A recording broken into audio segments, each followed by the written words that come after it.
Doug, if you can please summarize the third last part of your book, and this has to deal with combating demonic forces.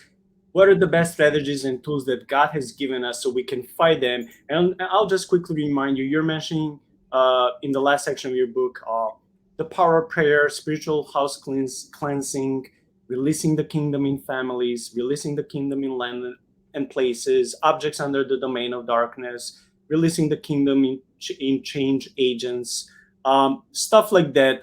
If you can summarize this, I don't know, 100 pages or so in a few minutes, please, or 5 minutes or 10 minutes, and give us the best practical tools that you have encountered both from the Bible, but also in your experiencing, in your vast experience when you were combating all these demonic forces with your spouse in the deliverance ministry.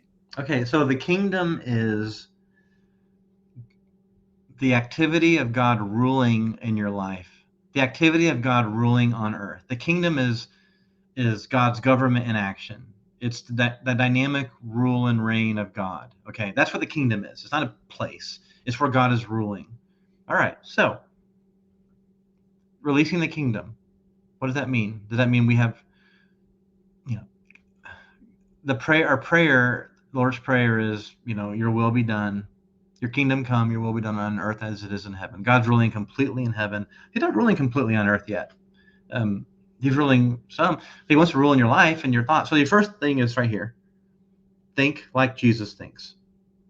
That's a big thing, right? It's hard to do, but think like Jesus thinks. That's why there's chapters on these things. How did Second Temple Jews? How did Jesus think about demons, about ghosts, about the kingdom, about citizens of heaven on earth? Pray. Don't you think like Jesus thinks, man? And then you can start praying for God's kingdom to come in your life. That's spiritual warfare. The chapter on releasing God's kingdom in your family, that means like parenting like the Father parents. It's parenting like the Father parents. It's parenting from a position of grace. It's getting sinful things out of your house. It's there's more to it than that, but releasing the kingdom in objects. Now, sometimes there's some things can be demonized. Some things can have like a demonic charge on it. I wouldn't have any little Buddhas in my house. I don't, actually. You know what I mean? Like, get those suckers out. Why do you have that? Yes, the new covenant and the kingdom has the power to be salt and light. It's the power to change things. But you know what? Maybe you shouldn't have that swastika in your house. Get rid of it. For some people, a Confederate flag. Why do you have that? What's the point?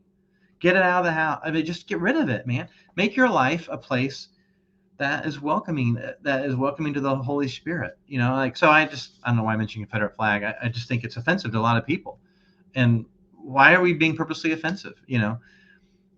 So some things you shouldn't have in your house, just like the folks in Acts, I think it was Ephesus when they had this mass conversion. What they do? They burn all the little idols. Get them out of the house. Cleanse that house, man. It's how you think, and it's living from the identity of who you are. It's spiritual warfare. It's parenting from the identity of who you are. Who are you? You're God's ambassador. You're a citizen of heaven here on earth. You're a citizen of heaven. Like, you're an ambassador. Like when you came over from Europe, like you were like, initially you're like, oh, I'm actually, I'm not an American. Like, but you're kind of proud of your heritage, like, you know what I mean? We should be proud of our heritage. Our heritage is heaven. Like, we are seated in heavenly places. I mean, the Orthodox people are right. We are up there and we're down here. I don't understand how that works, but live from that position. And so where you go, people should see an ambassador of Jesus. When they come into your house, they should feel peace. They should feel peace. And they're not feeling peace, there's a reason for it, and figure it out.